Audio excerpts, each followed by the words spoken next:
Israel Hamas के बीच जारी युद्ध के दौरान इजरायली सेना लगातार गाजा में हमास के खुफिया सुरंगों की तलाशी कर रही है और इस क्रम में इजरायली डिफेंस फोर्स यानी आईडीएफ को एक बड़ी कामयाबी हाथ लग गई है। आईडीएफ को गाजा में कल स्कूल के अंदर एक लंबा सकरा रास्ता मिला जिसे शाफ्ट भी कहते हैं।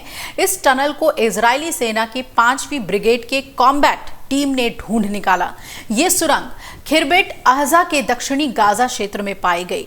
इजरायली सेना को सुरंगों के अंदर बच्चों के लिए तैयार किए गए हथियारों की तस्वीरें भी मिली हैं। आईडीएफ ने सुरंग से जुड़ी एक तस्वीर जारी कर दी है जिसमें स्कूल के अंदर अलग अलग तरह के मोर्टार, ग्रेनेड और गोलियां दिखाई दी हैं।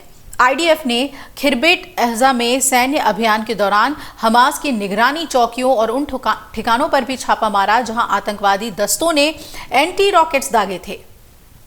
अब आईडीएफ हमास के खिलाफ युद्ध के दूसरे चरण में है और आईडीएफ गाजा में जमीनी आक्रमण की शुरुआत के बाद से लगातार हमास के खुफिया ठिकानों को ढूंढकर खत्म करने की कोशिश में जुटी हुई है। इजरायली सेना का कहना है कि वो हर बार गाजा के बनाए गए सुरंगों को ढूंढते हैं और वो फिर से कहीं और सुरंग बना लेते हैं। बीते दिनों ही इजरायली सेना ने हमास के अब तक के सबसे बड़े सुरंग की तलाश की थी जिसकी गहराई 350 किलोमीटर थी। हालांकि वो सुरंग पूरी तरह से तैयार नहीं थी, लेकिन उसमें बिजली की तारें और बहुत सारी पाइप मौजूद थी। इजराइल हमास की शुरुआत के बाद से अब 22,000 लोगों की मौत हो जाने की खबर है। इन 22,000 में अकेले 21,000 मौतें तो सिर्फ गाजा में इजरायली हवाई हमलों में फिलिस्तीनियों की हुई है। 7 अक्टूबर को ये युद्ध शुरू हुआ था और अब तक किसी भी तरह का सुधार इसमें देखने को नहीं मिला है। कुछ युद्ध विराम के दिन थे जिसमें बंदियों को छोड़ा गया था। इजराइल लगातार हमास के ठिकानों पर हमला कर रहा है जिसकी वजह से गाजा में रहने वाले लोग भी बड़ी संख्या में मारे जा रहे हैं।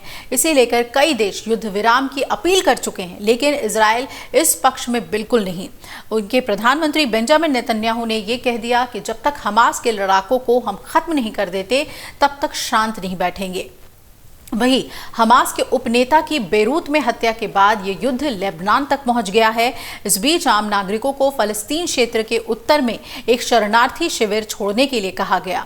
हमास नेता की हत्या के बाद युद्ध बढ़ने की आशंका अब और तेज हो गई है क्योंकि इजराइल ने ना तो इसकी पुष्टि की और ना ही इससे इनकार किया कि उसने लेबनान की राजधानी बेरूत में ड्रोन हमले में सालेह अल अरूरी की मौत उसके जरिए हुई है। उसे मौत के घाट इजराइल ने उतार दिया। लेकिन इसी बीच इजरायली सेना के प्रवक्ता डैनियल हगारी ने चेतावनी देते हुए कहा कि इजरायली सेना किसी भी स्थिति में पूरी तरीके से तैयार है और इसके अलावा सालेह अल अरूरी की हत्या से इस बात के भी संकेत हैं कि हमास के कब्जे वाले West Bank, Lebanon Israel border पर मौजूद हिजबुल्लाह सेना यहां तक कि लाल सागर शिपिंग लेन तक जंग बढ़ सकती है। अगर आप ये वीडियो YouTube पर देख रहे हैं तो हमारे चैनल को सब्सक्राइब करें और बेल आइकन को दबाना ना भूलें। अगर आप Facebook पर ये वीडियो देख रहे हैं तो हमारे पेज को लाइक करें।